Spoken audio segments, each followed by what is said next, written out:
شروع کرتا ہوں اللہ کے نام سے جو بڑا مہربان اور نہایت رحم کرنے والا ہے۔ بسم اللہ الرحمن الرحیم۔ بڑے بڑے اللہ کے ولی کہتے ہیں عصر کے وقت جو قرآن کی یہ سورت 3 بار پڑھتا ہے فرشتے ہاتھوں میں دولت لیے دوڑے دوڑے اس گھر آتے ہیں۔ محترم ناظرین، قرآن مجید کی وہ سورت جسے نماز عصر کے بعد پڑھنے سے اللہ اس کو اپنا دوست بنا لیتا ہے، اور یہ سورت وہی پڑھتا ہے جسے اللہ چن لیتا ہے۔ ناظرین، نبی پاک صلی اللہ علیہ وسلم نے فرمایا کہ اس سورت کی تلاوت کو ترک نہ کرو، کیونکہ اس کی تلاوت کرنے والے کو اللہ دوست رکھتا ہے اور اپنے پسندیدہ بندوں میں شامل کر لیتا ہے۔ تو جو شخص ہمیشہ اس کی تلاوت کرتا ہے خدا قیامت کے دن اس کا نامہ اعمال اس کے دائیں ہاتھ میں دے گا اور وہ بغیر حساب کے جنت میں داخل ہوگا، اور آخرت میں اسے اتنا اجر ملے گا کہ وہ راضی ہو جائے گا۔ قرآن کریم اللہ تعالیٰ کا پاک کلام ہے جو اس نے قیامت تک آنے والے انس و جن کی رہنمائی کے لیے آخری نبی حضور اکرم صلی اللہ علیہ وسلم پر وحی کے ذریعے نازل فرمایا۔ قرآن کریم اللہ تعالیٰ کی صفت ہے، مخلوق نہیں، اور وہ لوح محفوظ میں ہمیشہ سے ہے۔ اللہ تعالیٰ کے جو فیصلے آسمانوں کے اوپر تحریر ہیں وہ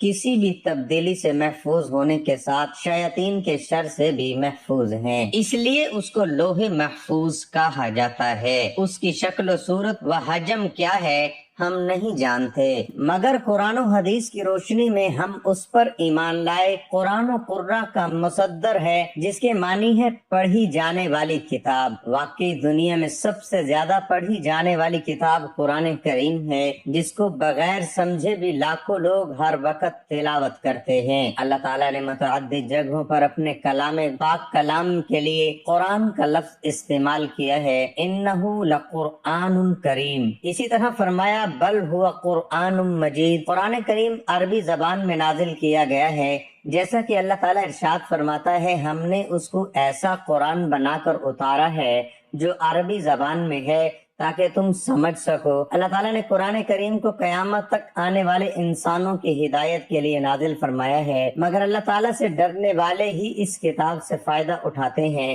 ماہ رمضان کی ایک بابرکت رات لیلۃ القدر میں اللہ تعالیٰ نے لوح محفوظ سے سمائے دنیا پر قرآن کریم نازل فرمایا، اور اس کے بعد حسب ضرورت تھوڑا تھوڑا حضور اکرم صلی اللہ علیہ وسلم پر نازل ہوتا رہا، اور تقریباً 23 سال کے عرصے میں قرآن کریم مکمل ہوا۔ قرآن کریم کا تدریجی نزول اس وقت شروع ہوا جب آپ کی عمر مبارک 40 سال تھی۔ قرآن کریم سے سب سے پہلی جو آیتیں غار حرا میں اتری وہ سورۃ علق کی ابتدائی آیات ہیں۔ اس پہلی وحی کے نزول کے بعد 3 سال تک وحی کے نزول کا سلسلہ بند رہا۔ 3 سال کے بعد وہی فرشتہ جو غار حرا میں آیا تھا آپ کے پاس آیا اور سورۃ المدثر کی ابتدائی چند آیات آپ پر نازل فرمائی۔ اس کے بعد حضور اکرم کی وفات تک وحی کے نزول کا تدریجی سلسلہ جاری رہا۔ غرض تقریباً 23 سال کے عرصے میں قرآن کریم مکمل نازل ہوا۔ تلاوت قرآن ایک بہت ہی عظیم عبادت ہے۔ وہ اس طرح کے قرآن پاک پڑھنا ہو یا پڑھانا، سننا ہو یا سنانا، سب ہی ثواب کے کام ہے، اور تلاوت قرآن میں سب سے اہم بات یہ ہے کہ بندہ حرف ایک پڑھتا ہے لیکن ثواب اسے 10 نیکیوں کا ملتا ہے۔ چنانچہ نبی رحمت صلی اللہ علیہ وسلم کا فرمان ہے جو شخص کتاب اللہ کا ایک حرف پڑھے گا اس کو 1 نیکی ملے گی جو 10 کے برابر ہوگی۔ حضور اقدس صلی اللہ علیہ وسلم نے فرمایا بندے قرآن کے سوا کسی چیز سے خدا کا اتنا قرب حاصل نہیں کر سکتے جتنا قرآن سے، یعنی تلاوت قرآن سے بندہ خدا کا سب سے زیادہ قرب حاصل کر سکتا ہے۔ تلاوت قرآن دلوں کو سکون دیتی ہے، تلاوت قرآن اپنے ساتھ برکت لاتی ہے، تلاوت قرآن سے ایمان کی لذت ملتی ہے، تلاوت قرآن سے اللہ تعالیٰ کی خوشنودی حاصل ہوتی ہے، تلاوت قرآن دنیا کے سارے غموں کو بھلا دیتی ہے، تلاوت قرآن مصیبتیں ٹال دیتی ہے، تلاوت قرآن آخرت میں نجات دلائے گی، تلاوت قرآن کرنے والا گویا کہ اپنے رب سے مناجات کر رہا ہے، تلاوت قرآن عقل کو بڑھاتی ہے۔ اللہ تعالیٰ اپنے اخلاص کے ساتھ قرآن پاک کی تلاوت نصیب فرمائے، آمین۔ حضور پاک صلی اللہ تعالی علیہ وسلم نے ارشاد فرمایا بے شک دلوں کو زنگ لگ جاتا ہے۔ عرض کی گئی یا رسول اللہ صلی اللہ تعالی علیہ وآلہ وسلم اس کی صفائی کس چیز سے ہوگی؟ ارشاد فرمایا تلاوت قرآن اور موت کو بکثرت یاد کرنے سے۔ قرآن پاک وہ واحد کتاب ہے جس کا پڑھنا، سننا، دیکھنا اور چھونا سب عبادت اور ثواب کا کام ہے۔ قرآن پاک روشنی ہے، نور ہے، سامان نجات ہے، ذکر حکیم ہے اور صراط مستقیم ہے۔ اس کے فضائل بے شمار ہیں، اس کی تلاوت کا اجر و ثواب بے حد و بے حساب ہے۔ قرآن حکیم اللہ تعالیٰ کی نازل کردہ کتاب ہے۔ اس میں پوری انسانیت کے لیے رشد و ہدایت اور کامیابی و کامرانی کا سامان موجود ہے۔ یہ کتاب بندوں کو خالق سے ملاتی ہے، گمراہوں کو صراط مستقیم کا پتہ بتاتی ہے، اجڑے دلوں میں ایمان و یقین کے سبزے اگاتی ہے، قلب و جگر کو تقوی و طہارت کے نور سے منور کرتی ہے، مایوسی میں ڈوبی ہوئی زندگیوں میں امید و آس کی شمع روشن کرتی ہے، روحانی اور جسمانی امراض کا صفایا کرتی ہے، پریشانیوں کو دور کرتی ہے، اور اس کے علاوہ نہ جانے کتنی صفات کی حامل یہ بے نظیر کتاب ہے۔ یوں تو انسانوں کی رشد و ہدایت کے لیے متعدد صحیفے نازل کیے گئے، جن میں سے بیشتر حوادث کی نظر ہو گئے اور کچھ باقی رہے تو گزرتے وقت کے ساتھ ان میں تحریف و ترمیم ہوتی رہی، حتیٰ کہ وہ اپنی اصل شکل و صورت سے بالکل منحرف ہو گئے۔ لیکن یہ قرآن کریم کا امتیازی وصف ہے کہ اس کی حفاظت کی ذمہ داری خود اللہ تعالیٰ نے لے رکھی ہے، اور اس کی حفاظت کے لیے ایسا وسیع اور عالمگیر نظام قائم فرمایا ہے جس کے نتیجے میں اس کا حرف تو کیا ایک نقطہ بھی آلودہ تحریف نہ ہو سکا اور نہ ہو سکے گا۔ اللہ تعالیٰ نے لاکھوں کی تعداد میں حفاظ و قراء اور علماء و مفسرین پیدا کر دیے ہیں، جن کا شب و روز قرآن کے پڑھنے پڑھانے اور اس کو سمجھنے سمجھانے میں گزرتا ہے۔ وہ ہمتاً قرآن کریم سے وابستہ رہتے ہیں اور اس کے علوم و معارف سے فیضیاب ہوتے رہتے ہیں۔ یقیناً ان سے بڑا خوش نصیب اور کامیاب و کامران روئے زمین میں کوئی بھی نہیں ہے، اور ہو بھی کیسے سکتا ہے۔ بھلا ان افراد کے مقام و رتبے تک کس کی رسائی ہو سکتی ہے جو خدا کے اس نظام کا حصہ ہیں جو اس نے حفاظت قرآن کے لیے مقرر کیا ہوا ہے۔ بے شک قرآن کریم دنیا کی تمام کتابوں سے باہر اعتبار فائق و برتر ہے۔ اس کی صداقت و حقانیت روز روشن کی طرح آیا ہے، اس کی حلاوت و شیرینی اور اثر آفرینی ایسی ہے کہ لوگ دیوانہ وار کی طرح کھینچے چلے آتے ہیں۔ دنیا میں سب سے زیادہ پڑھے جانے کا اعزاز بھی قرآن کریم کو ہی حاصل ہے۔ بے شک یہ کتاب تمام کتابوں سے افضل ہے، جیسا کہ ایک روایت میں ہے فضل کلام اللہ علی سائر الکلام کفضل اللہ علی خلقہ۔ ترجمہ: اللہ کے کلام کی فضیلت تمام کاموں پر ایسی ہے جیسے اللہ کا مقام تمام مخلوقات کے مقابلے میں۔ بھلا اللہ کے مقابلے میں اس کی مخلوقات کی کیا حیثیت ہے؟ ٹھیک اسی طرح قرآن کے آگے دوسری کتابوں کی کیا حیثیت ہے؟ قرآن کریم پڑھنے کی بہت سی فضیلتیں و احادیث میں بیان کی گئی ہیں، جن میں ایک مشہور روایت یہ ہے، حضرت عثمان رضی اللہ عنہ سے روایت ہے کہ رسول اللہ صلی اللہ علیہ وسلم نے ارشاد فرمایا، تم میں سے بہترین شخص وہ ہے جو قرآن سیکھے اور سکھائے۔ رسول اللہ صلی اللہ علیہ وسلم کا یہ خطاب تمام بنی نوح آدم سے متعلق کہ تمام انسانوں میں بہتر افضل ترین شخص وہ ہے جو ان دو صفات کا حامل ہو، اول یہ کہ قرآن پڑھتا ہو اور دوم یہ کہ دوسروں کو قرآن کی تعلیم دیتا ہو۔ ظاہر ہے قرآن کریم میں جو علوم ہے وہ تمام علوم سے افضل و اشرف ہیں، لہذا افضل ترین علوم میں مشغول ہونے والا بھی انسانوں میں سب سے افضل ہوگا۔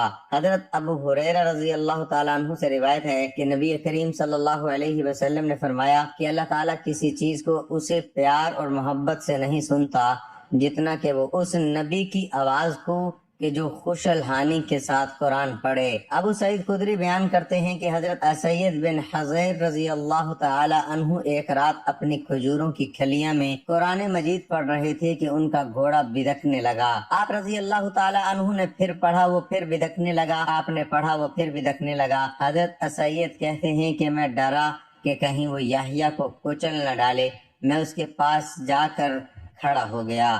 میں کیا دیکھتا ہوں کہ ایک سائبان کی طرح میرے سر پر ہے، وہ چراغوں سے روشن ہے، وہ اوپر کی طرف چڑھنے لگا یہاں تک کہ میں اسے پھر نہ دیکھ سکا۔ صبح کے وقت میں رسول اللہ صلی اللہ علیہ وسلم کے پاس آیا اور عرض کیا، اے اللہ کے رسول صلی اللہ علیہ وسلم، میں رات کے وقت اپنے کھلیان میں قرآن مجید پڑھ رہا تھا کہ اچانک میرا گھوڑا بدکنے لگا۔ تو رسول اللہ صلی اللہ علیہ وسلم نے فرمایا، ابن حذیر پڑھتے رہو۔ انہوں نے عرض کیا کہ میں میں پڑھتا رہا وہ پھر اسی طرح بھٹکنے لگا۔ رسول اللہ صلی اللہ علیہ وسلم نے فرمایا ابن حذیر پڑھتے رہو۔ انہوں نے عرض کیا کہ میں پڑھتا رہا وہ پھر اسی طرح بھٹکنے لگا، تو رسول اللہ صلی اللہ علیہ وسلم نے فرمایا ابن حذیر پڑھتے رہو۔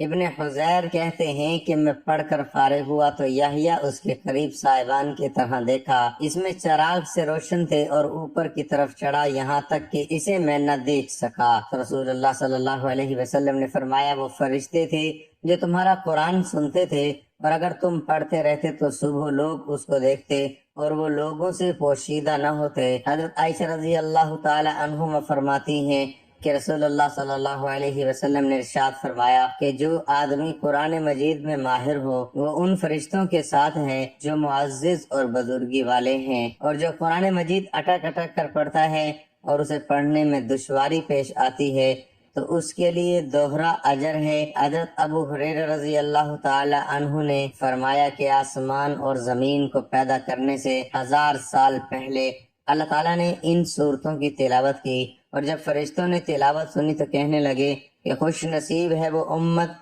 جس پر یہ قرآن اتارا جائے گا، اور خوشحالی ان دلوں کے لیے جو اس کو پڑھیں گے اور اس کو یاد کریں گے، اور خوشحالی ہے ان زبانوں کے لیے جو اس کی تلاوت کریں گے۔ ایک حدیث میں ہے کہ جو شخص اس سورت کو صرف اللہ کی رضا کے واسطے پڑھے گا اس کے پہلے والے سب گناہ معاف ہو جاتے ہیں۔ بس اس سورت کو اپنے مردوں پر لازمی پڑھا کرو، تو یہ سورت کم از کم دن میں 1 مرتبہ اس کو لازمی پڑھیں، کیونکہ جو اس سورت کی تلاوت کرتے ہیں اللہ اسے پسند کرتے ہیں اور اس کو ولی اللہ بنا دیتا ہے۔ تو آپ بھی سورت سے دوستی کر لیں، اللہ کی رضا کے لیے 3 مرتبہ روزانہ عصر کی نماز کے بعد پڑھیں۔ اللہ آپ سے اتنا خوش ہوں گے کہ آپ کی زندگی کی تمام پریشانیاں جو ہیں انشاءاللہ ختم ہو جائیں گی، جیسا چاہیں گے ویسے ہی ہوگا۔ قرآن مجید اللہ کا کلام اور رب کی آخری آسمانی کتاب ہے۔ پورا قرآن خیر و بھلائی اور رحمت و برکت اور شفا کا سرچشمہ ہے۔ اس پر ایمان لانا، تلاوت کرنا، آیات میں تدبر کرنا، عمل کرنا، شفا کے لیے قرآن آیات پڑھ کر دم کرنا اور پوری زندگی اس کے مطابق گزارنا،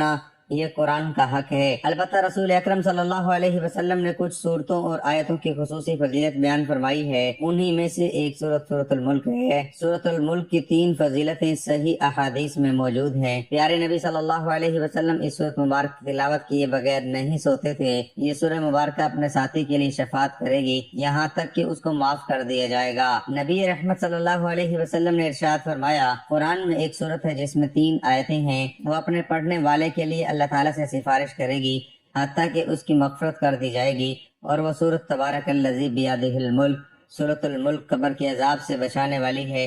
اس سورت کا ساتھی قبر کے عذاب سے انشاءاللہ محفوظ رہے گا۔ رسول اللہ صلی اللہ علیہ وسلم نے ارشاد فرمایا سورۃ تبارک قبر کے عذاب کو روکنے والی اس سورت کو سونے سے پہلے پڑھنے کی تلقین ہے، چونکہ نیند موت کی طرح ہے، بلکہ اللہ کے رسول صلی اللہ علیہ وسلم نے سونے کی دعا میں نیند کو موت قرار دیا ہے، اور نبی اکرم صلی اللہ علیہ وسلم کا اسے سونے کے وقت پڑھنے کے لیے انتخاب کرنے کی وجہ آخرت میں اس کے خصوصی فوائد ہیں، جیسا کہ دوسری اور تیسری فضیلت سے واضح ہے کہ یہ سورت عذاب قبر سے حفاظت کا ذریعہ ہے اور آخرت میں مضبوط شفاعت کی شکل میں نجات کا سبب بنے گی۔ گویا اس سورت کا اہتمام کرنے والا آخرت میں کامیاب ہو جائے گا انشاءاللہ۔ سورۃ الملک کی فضیلت کا تقاضا ہے کہ ہم ویسے ہی پڑھنے کا اہتمام کریں، اور نماز عصر کے بعد پڑھنے سے اس کی فضیلت اور بھی زیادہ ہے، جیسا کہ پیارے رسول صلی اللہ علیہ وسلم کا معمول تھا۔ اس سورت کی اہمیت کا راز کیا ہے؟ یہ قابل غور پہلو ہے۔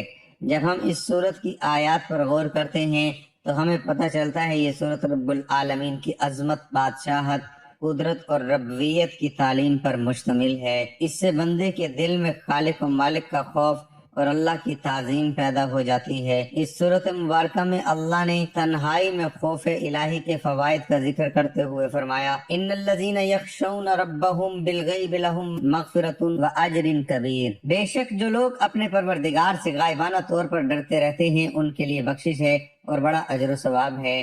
اللہ کا خوف و خشیت بڑی عظیم عبادت ہے، اور اس عبادت کا انعام اللہ کی جنت ہے۔ سورۃ الملک زندگی کا مقصد خالق کائنات کی تعظیم اور رب العالمین کی محبت سکھاتی ہے، رب عزیز کی قوت و طاقت کا درس دیتی ہے، رب سے بغاوت اور کفر کے برے انجام سے ڈراتی ہے، اور بندگی کرنے والوں کے لیے سعادت عظمیٰ کی بشارت سناتی ہے۔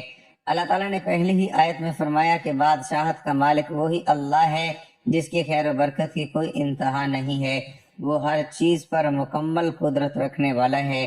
اس کے بعد اللہ تعالیٰ نے اپنی بادشاہت اور عظیم قدرت کے دلائل بیان فرمائے ہیں۔ موت اور زندگی کا خالق بھی اللہ ہی ہے، اور اس زندگی کا مقصد آزمائش اور امتحان ہے کہ کون سب سے بہتر عمل والا ہے۔ ساتھ بلند و بالا طے بتہ عالیشان آسمان جس میں کوئی شگاف اور خلل نہیں ہے، اسی ایک اللہ نے بنایا ہے۔ قیامت واقع ہونے والی ہے، اور اللہ نے شیاطین اور کفار کے لیے خوفناک جہنم تیار کر رکھا ہے، اور پرہیزگاروں کے لیے جنت تیار کر رکھا ہے۔ زمین کی تخلیق چلنے کے لیے ہموار راستے، رزق کی فراوانی اور زمین کی نرمی اللہ کی قدرت کی دلیل ہے۔ پرندے جو بھی فضا میں پرواز کرتے ہیں اور اپنے پروں کو پھیلاتے ہیں اور سمیٹتے ہیں، یہ اسی رب العالمین کی قدرت ہے کہ وہ فضا میں باقی رہتے ہیں۔ انسانوں کو رب نے پیدا فرمایا، کان، آنکھ، دل عطا فرمائے۔ روزی کا بندوبست اسی اللہ نے کیا ہے۔ یہ رب کی بادشاہت اور قدرت اور رحمت کی دلیل ہے۔ قیامت کا آنا یقینی ہے، لیکن اس کا علم صرف ایک اللہ ہی کو ہے۔ آخری آیت نمبر 30 میں فرمایا کہ پانی جس پر تمہاری زندگی کا مدار ہے وہ بھی رب کی رحمت کی وجہ سے بآسانی مل جاتا ہے، ورنہ وہ چاہے تو پانی اتنی گہرائی میں کر دے کہ تم اسے کسی بھی صورت ہمیں حاصل نہ کر سکو۔ جس اللہ کی شان یہ ہے کہ تم اپنی زندگی کی ہر ضرورت میں اس کے محتاج ہوں۔ اس اللہ سے بغاوت کرنا کتنا بڑا جرم ہوگا، شرک کرنا اور اللہ کی آیات کا انکار کرنا، بلکہ اللہ کے رسولوں کا جھوٹا اور گمراہ قرار دینا کتنی جرت اور دیدہ دلیری اور ہٹ دھرمی کی بات ہے۔ کیا سمجھدار اور انصاف پسند ایسا کر سکتا ہے؟ نہیں کر سکتا ہے۔ دراصل تکبر اور غرور اور دنیا کی محبت، نفس پرستی، من پسند زندگی کی محبت انسان کو اندھا بہرا کر دیتی ہے۔ اس لیے اللہ نے شیاطین اور اس کی راہ پر چلنے والے کفار اور اسلام کے دشمنوں کے لیے جہنم کی شدید وعید سنائی ہے، اور واقعی ایسا انسان سچ مچ اندھا ہے، بصیرت سے محروم ہے۔ اللہ تعالیٰ نے ایسے لوگوں کو منہ کے بل چلنے والا قرار دیا ہے جسے اپنی راہ دکھائی ہی نہیں دے رہی ہے۔ یہ بات آیت نمبر 22 میں موجود ہے۔ اہل ایمان کے لیے اس سورت مبارک میں اہم پیغام پوشیدہ ہے، جو سمجھ کر ہر روز تلاوت کرے گا اور غور و فکر کرے گا، وہ اس کے اثرات اپنی زندگی میں ضرور محسوس کرے گا۔ چند اہم پیغامات درج ذیل ہیں۔